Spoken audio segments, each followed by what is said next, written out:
Wakapolda Gorontalo Brigjen Pol Puji Prasetyanto Hadi didampingi Kapolres Bowalemo AKBP Dedi Herman meninjau langsung pelaksanaan Pilkades Kecamatan Tilamuta Kabupaten Bowalemo secara e-voting tahun 2022, Senin, 28 November 2022. Wakapolda Gorontalo ingin memastikan jalannya pelaksanaan Pilkades serentak di 4 desa, Kecamatan Tilamuta Kabupaten Bowalemo berlangsung aman dan tertib.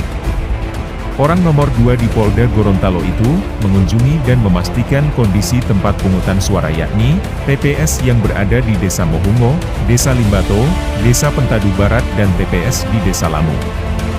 Saat tiba di lokasi, terpantau pada saat dilakukan pengecekan, Wakapolda Puji menyempatkan diri untuk berdialog bersama KPPS dan juga masyarakat, baik yang sudah maupun yang belum memberikan suaranya.